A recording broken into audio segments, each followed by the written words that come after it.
So, this is something that you can attempt at any level, because you barely lose anything by attempting it. It's up to you if you want to invest the time into trying to learn an extremely potential 4 seconds time save that requires 2 frame perfect tricks. But it really doesn't cost much to attempt this, so feel free to use it. And to anyone wanting to get a great time, this is mandatory. So, how do you get the stopwatch? Every time you load up a screen in Castlevania, probably should have gotten rid of that, whatever, I have a save state. Every time you load up a screen in Castlevania 1, there's always a frame counter going in the background that counts from 0 upwards, and every 16 frames of that frame counter is when the game will check if an enemy is being killed at that exact frame. And if that condition is true, it will drop a special weapon, or rather a special item, which in our case, if you didn't let the demo play, and if you just started a new game like this, in stage 1, the very first special item in the game's internal list will be a stopwatch, which is what we want for our time save. So what you need to know is that we have some visual cues for how to get the stopwatch off of zombies, and there are 4 patterns you want to take into account. Now I have no idea what patterns I'll get, so we'll go by pretty much random order, so here we go. This pattern is the couple. Let's see if I get it again. But if you get the couple... Oh, this is the triplet, which is different. Oh, this is gonna be hard, isn't it? Well, I'm gonna try and... I'll try and do this. I'll reset for the space zombies, which I think are the most straightforward. These are not the space zombies, come on.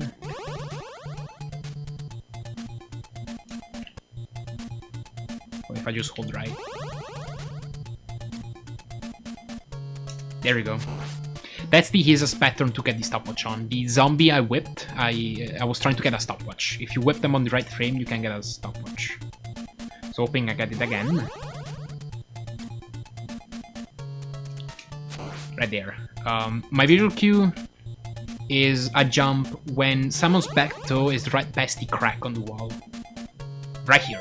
That's when I jump, and then I try to whip the zombie on the landing. And you just gotta get the muscle memory for it.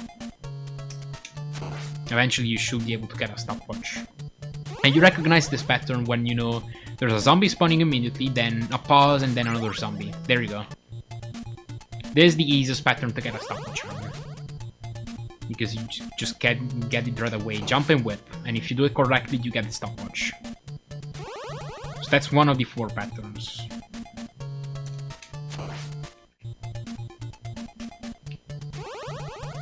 Try to get it at least one more time. Come on.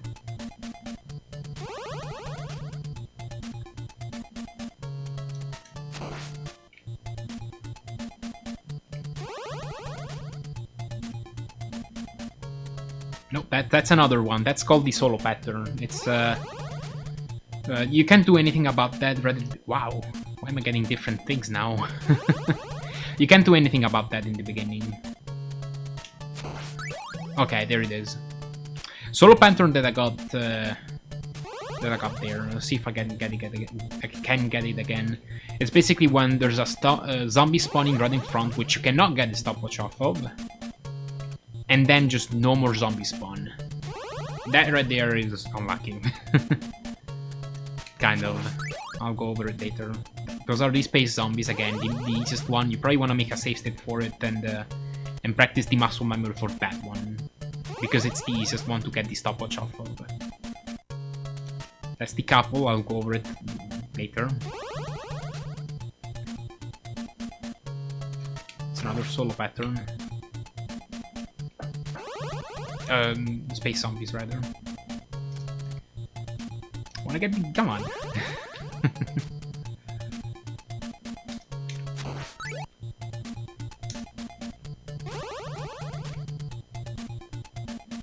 Nope. Okay.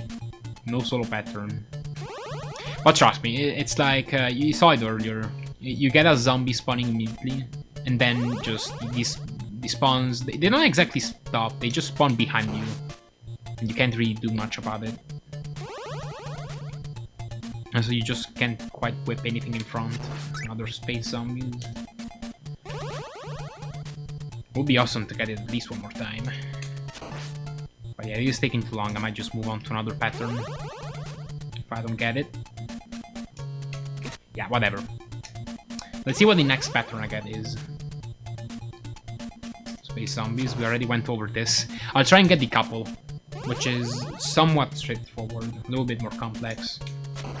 This one, basically all the patterns so far just have one zombie in front and then there's at least one space behind them. There are two more patterns, one being the couple and the other one being the triplet. So you basically have either two zombies next to each other or three next to each other. So the way you want to do it is you watch the zombies on the right, and if you see, I didn't get it here, but if you see another zombie spawn immediately behind this one. Oh, that was the solo pattern thing, whatever. Yeah, you just jump and whip on the landing. You just gotta get the muscle memory for it. If you see this one, react to it. And then you can get the stopwatch off of that zombie with a couple. Okay, that was too early. That's a common mistake, just not whipping both of them.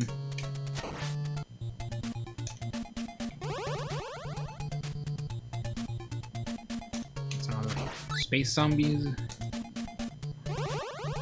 Looking for a couple. That's the triplet. That's a little bit more more difficult. That's probably the most difficult pattern. Okay, another triplet. But yeah, react to these zombies, jump and whip. And then I have another visual cue for when to go for the stopwatch on these guys. Sometimes that couple, if you whip them on a specific frame, they will drop hearts. And what those hearts do is they delay the spawn of the second zombie, of the zombie you will normally go for a stopwatch on. And that's unfortunate. I don't have the visual cue for the delayed spawn, so I can help you with that, but keep that in mind. Don't be too surprised if you don't see this trailing zombie spawn all of a sudden. Okay, I'm looking for the couple, come on. Nope.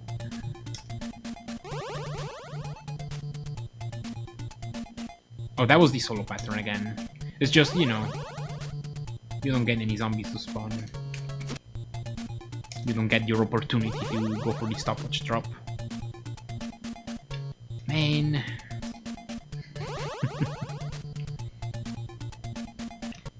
That was another solo pattern.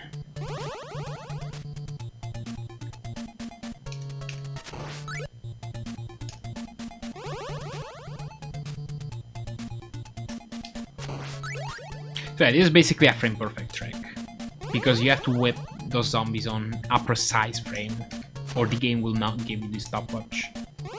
At least it's not RNG, or rather, it's a randomness element that is fairly easy to manipulate, very easy in nature.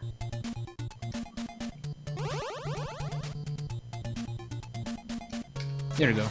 And so right there is where I jump. Right between this pillar and the crack, I jump and try to whip this zombie that should normally spawn. I don't know if I'll be able to show it off because I've not been getting many of those patterns, but get the idea, it's just muscle memory. Okay, that's the solo pattern. You can see that there's no zombie spawning. And you'll get your opportunity later on. I wouldn't reset for that because there's another opportunity for you to go for the stopwatch later on.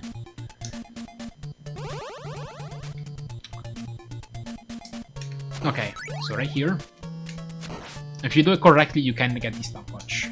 I would kinda late on that zombie, to where I'll get some landing lag.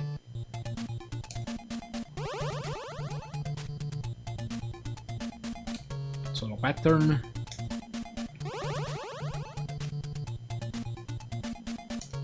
Okay, whatever. It would be nice if I would be able, if I were to get a stopwatch on the couple, but you get my explanation. I think, I hope. Okay, that's the triplet. Now I'll go over the triplet since this couple is not spawning. So this one is tough because you still want to whip the front two zombies. But what will happen is that when you do that, they drop the whip upgrade, and basically you go through the whip upgrade animation, and that's a period of time where you cannot buffer any inputs. But you still gotta try to jump above the final zombie, so you have just gotta time your jump input just after the animation is over, but before, you know, it's too late and you get knocked back. This is pretty tough to time. So that makes it the hardest pattern to do, in my opinion. Okay, that's another couple. I jumped kinda late there.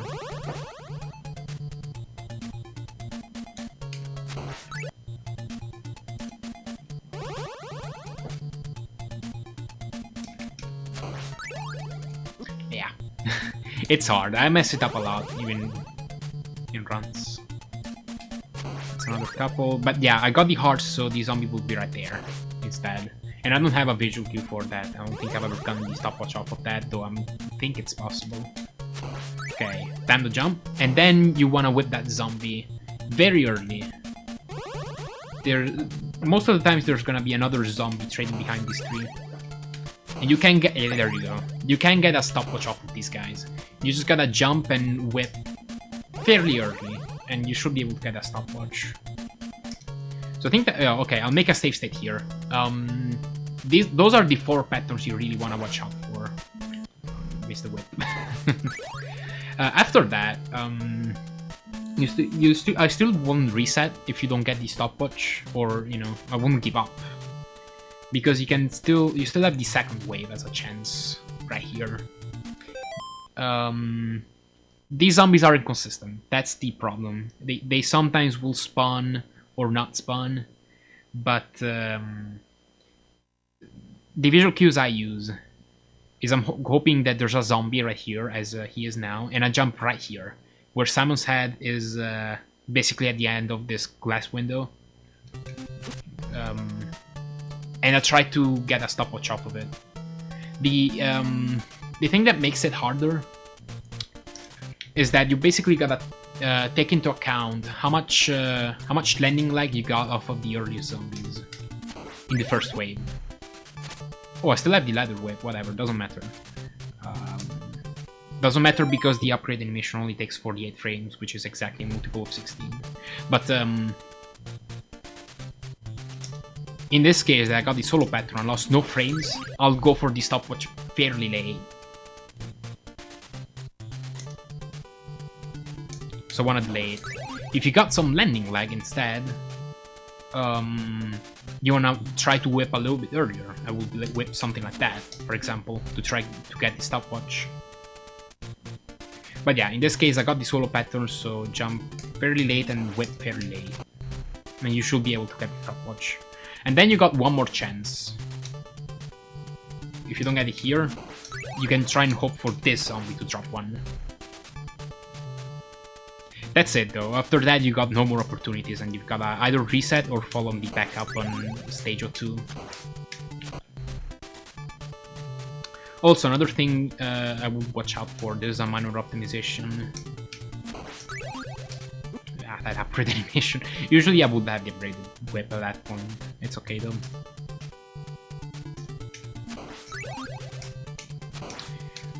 Get some landing lag here, right at the bottom of the stairs, because when you whip this candle, it has a chance to drop a heart, and any extra hearts will waste time at the end of the stage. So since there's a fairly lenient, very lenient frame rate at the end of this stage in specific, you can lose a few frames and it's gonna be alright. So have a bit of a pause here. That I didn't do correctly there, but if you have a bit of a pause, then you're gonna have, if you get a heart drop from this candle, you're gonna give that heart time to fluctuate a bit to the right, and you're gonna be able to dodge it. So very small optimization right there. I got the money back in that case. Let's see if I can show it off. Oh.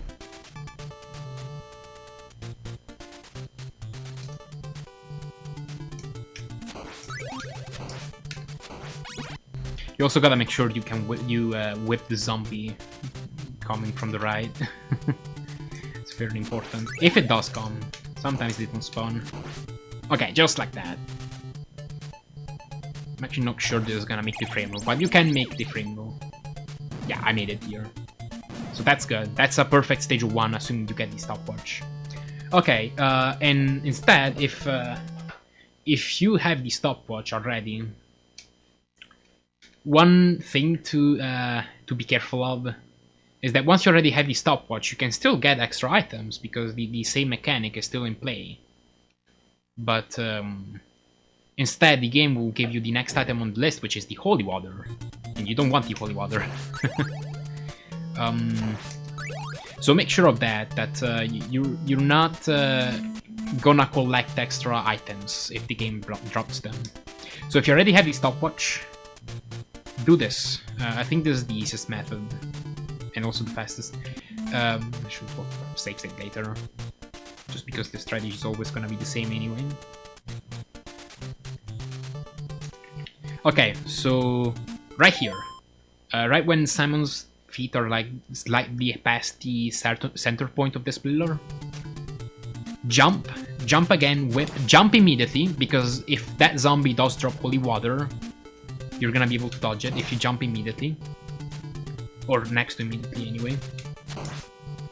And then if there's another zombie coming from the right, you can whip in like that, get some lag, dodge the heart, and then move on. There you go, and I made the frame roll. So that's a perfect stage. So yeah, that covers it for the minute. That covers it for the minute. And now for the second part of the trick, which is less complex, but also frame perfect. Once you get the stopwatch, you don't save time if you don't use it properly, of course. So what the stopwatch enables you to do is to do this frame perfect activation. I missed it here. But basically, you want to activate the stopwatch on your very first frame of control. And if you do the manip right, you can do a faster back boost, just like that. So normally, you know, you'd have to go here, try to manipulate the stopwatch like I didn't get, and then rely on the second bat. But with this, pop the stopwatch, do the setup, and then you do the back boost immediately. That saves about 4 seconds. So that's a frame perfect input. And just gotta time it on your first frame of control and get a visual cue for this. A small tip. Right here, it looks like I got it, but I didn't. Because, okay, so whenever you load a screen, or whenever a bat is about to spawn, the very first frame of this screen, the bat still hasn't spawned yet. So I can stop time, delay that bat from spawning, and then I can manipulate its Y position to boost off of it. But if I'm 1 frame too late, that was perfect. Like that. Even if I'm low like this, the bat is gonna spawn high, because the hitbox of that bat has already spawned, according to Simon's position. Kinda like that, except the model is invisible. The model will load the frame later.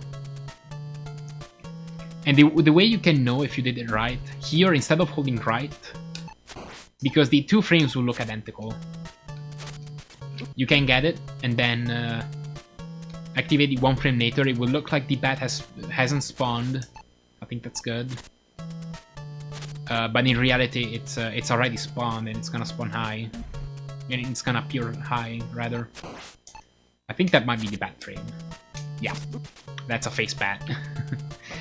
One thing you can do is you can hold left here. What that does is, right there, if someone turns around, that means it's gonna be a high bat. If you hit the perfect frame, Yeah, this one. It looks like the bat hasn't spawned, but it's high. And you know because Salmon turned around, so this one was 1 frame late. So right here I'm holding left, but Salmon didn't turn around, so that means I got the perfect frame and I can do the manip. So one small tip, it's just a faster reset. If you see Salmon turn around, you can just reset because that means you failed the trick. So that saves time just doing attempts. The setup here is pretty simple. Once you hit this frame perfect, really, the setup shouldn't be too much of an issue. Whip again. I'll recommend doing this. Jump over this heart. Or take it, if you're not gonna reset for the back crate, I would take this heart. Because you might need to activate the stopwatch on the bat boss. But it's faster to skip it if you are resetting for the back crit. So I just skip this heart. Feel free to take it if you are resetting for the back crit. But basically, do this, whip again, jump over this, drop to the platform, and then you want to jump towards the start of this bottom platform. It's not an extremely tight timing, but you know, just make sure you get it part of your muscle memory. You don't want to jump immediately, or that's gonna happen. And you don't want to jump too late either. So wait a bit, jump, whip one more time, and then jump. That's it, you got the boost.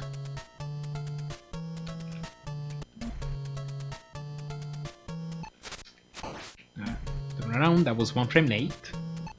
That's perfect. Drop down, jump, whip, jump. Perfect. So just make your way to stage 3 now. That's it, that's how you save 4 seconds. You don't lose much by attempting this again. The way you lose time by attempting this is if you're late on this, then not only are you gonna have to wait for time to stop, but you're gonna have to lose extra time here, basically, because that's gonna delay the spawn of the second bat. But